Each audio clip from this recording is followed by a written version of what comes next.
Hey free-to-play gang, welcome back to another video. So today we're going to take a look at Desolate lands, and in particular we're going to take a look at Shadowgale. We're not going to touch the other two for now, and of course Shade Mother is actually not available at the current point of time. It is almost certainly going to be a multiplayer content like I predicted. I think the fact that they stopped it from being released right now is probably because, you know, some people had some expectations, right, including myself. Okay, without further ado, let's take a look at Shadowgale. You can see here we are able to find Hades Boost Stones, Abiding Panacea, Ocean Waves, Fiery, Avatara, and finally Adamantine. So this is like essentially this is like the best boss, right? I do not know. Based on what we can obtain over here, this seems like you're gonna get the biggest bang for buck in my opinion. Everything here is so good. Well, except for Abiding Panacea. Okay, so we're gonna take a look at this paragraph over here before we move on to the combat itself. We're gonna skip all of this because we can take a look at that in greater detail later. Okay, so Shadowgale has unlimited HP. Players must fight enough turns to get the final victory. So you have a time limit before you eventually get one shot by him. So Tempest attacks the enemy frontline first. The lower the enemy's defense, the higher the damage. So you want to have more defense on your frontline as first. Not more HP, more defense. But sometimes it really doesn't matter, and I'll show you why that's the case. Now, Roaring Nimbus inflicts Wind Chain on all enemies, and at the start of each turn, Wind Chain damages enemies based on max HP. Don't forget about that. Now, when Wind Chain is detonated by Rolling Dust Storm, it deals massive damage to targets, and Wind Chain can be removed through Dispelling and Granting buffs. This is super important. When you Dispel, basically when you cleanse, and when you grant buffs, this is when you remove the Wind Chain stacks on yourself.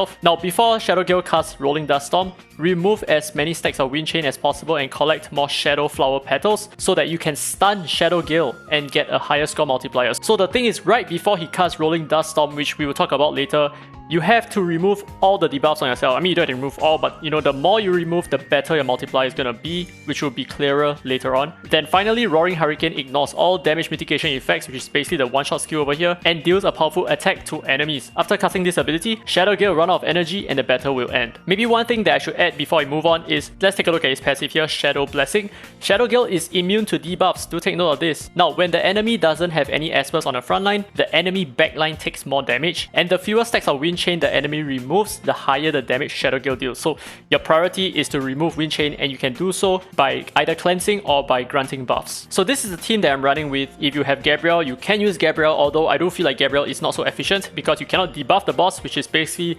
about half of Gabriel's kit out of the window. And the thing is, buffing, yes, it removes the Wind Chain debuffs on yourself, but the thing is, it only happens once every 4 turns that Gabriel takes. So Gabriel is not actually that efficient in my opinion. So I've also tested some other Espers, right? So I'll show you this team first, and then we'll talk a little bit more about some of the other Espers that I tested previously, which I think is a bug. So this is the fight itself, pretty cool. The boss looks super awesome. But if you tap the top over here, you can actually see the order of the skills that the boss will use. So he's going to use Tempest first, basically attacks the front line, and the lower the enemy's defense, the more damage it does, and the damage is shared among all the targets. So basically the 2 Espers that I have at the front row. And then after that, he's going to use Dance of Wings, attacks all enemies one time, deals bonus damage to the front line. Pretty much the same as Tempest, except that it doesn't scale according to defense. Then next, it's going to be Roaring Nimbus, attacks all enemies one time and inflicts Wind Chain. So this is when you see like 18 stacks of Wind Chain on all of my allies, and deals bonus damage to the front line as well. And then he follows up with Tempest after that, same thing as the first skill that he used, followed with Rolling Dust Storm. So attacks all enemies one time, deals bonus damage to the front line,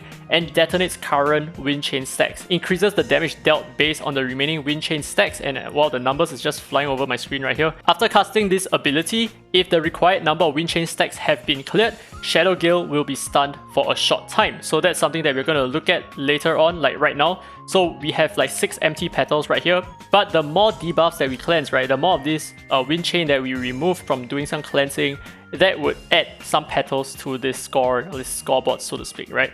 So anytime now, okay good, we got our first petal, which will increase our multiplier when the boss gets stunned. Oh, we got ×2 effect over there. Okay, so after that, Dance of Wings, attacks all enemies one time, deals bonus damage to the front line, and finally Roaring Hurricane, which is the one-shot skill. So that's the order. If you want to remember the order, that's up to you.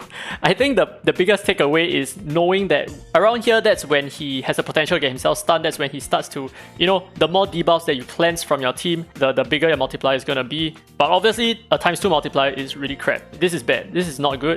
you want to aim for something with a little bit larger multiplier. So the team that you want to set up right now, I think you might want to have a good mixture of espers that buff a lot and espers that deal a lot of single target damage. So in my team right here, I have Louis and Chloe. I think they are perfect. Sander is not bad. Sander is pretty good based on his element, and also he has a speed lead. Now the speed lead 25% is going to be huge here because the more often you move, the more damage you're going to deal. Having more speed makes a lot more sense here. So I think that's about it. This is going to be his final attack and we are done. So we only did 2 million, which is not as good as I anticipated because we can do a lot more. Now I'm going to show you the bug that I encountered earlier. So what I mean is that if I use Jinyu Yao and I use Catherine, okay, just ignore whatever that I said about the bug earlier. Apparently there is no more bug. I'm not sure why this is the case. I swear to God, when I tested Jinyu Yao and Catherine earlier, there was a bug.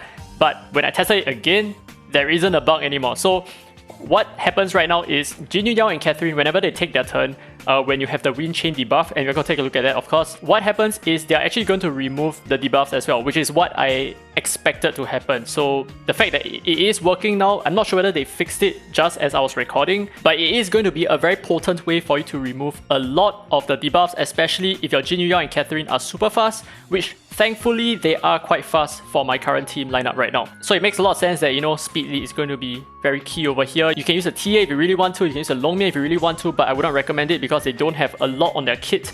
It makes a lot of sense. So just take a look at this, right? Whenever she takes a turn, there you go, Purify. So you actually -1 over there, and when Jinyu Yao takes a turn over 2 more espers to go, you also notice that she actually removes part of the debuffs here. Yeah, there you go. So she removed 6 total debuffs on my team, 6 total counts, and therefore we have a lot of petals right now. We have a ×6 multiplier right now. So there is obviously going to be an optimum number of debuff removers on your team for you to have a good mix of, you know, DPS and combo multiplier. So right now we have upwards of 8.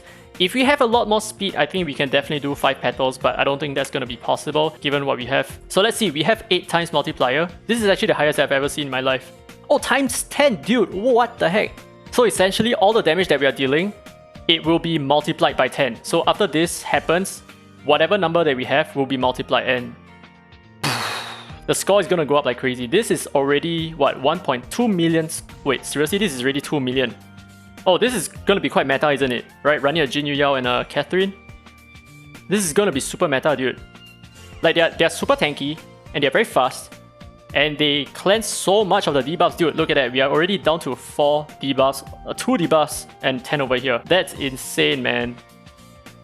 Wow, 4 million? Are you freaking nuts? This is crazy, dude. This is insane. This is really good. Well, this is meta, obviously. And I mean, Catherine, she does have the buff on her 3rd skill as well, which is going to remove more of our debuffs here, right? So very nice. Very, very nice. So let's see what 4.3 million. We survived as well. We survived. So we can actually essentially go up to like 4.4. Can we go up to 4.4? Let's see what we can get with like such an insane score, dude. This is already beyond capped. And like A+ is like the max, right? So we can't go higher than that. Oh, that actually makes sense as well. So maybe it's not about the score, but oh wait, wow, it bounced up to SSS. Okay, so we did get 1 Ocean Waves Relic Boost Stone, which is pretty cool, and 24k as well. This is sick, dude. I just discovered a new meta right here. So I guess that's basically it, right? So, well, if you have my espers, obviously a lot of you guys, 90% of you guys do not have any of the espers that I have here.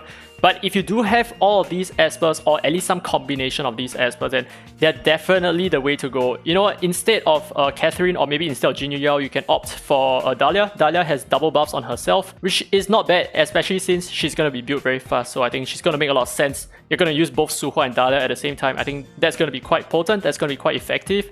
Apart from that, there aren't a lot of like double buffers in this game. Maybe you can take a look at Nicole. Nicole could be potentially quite useful.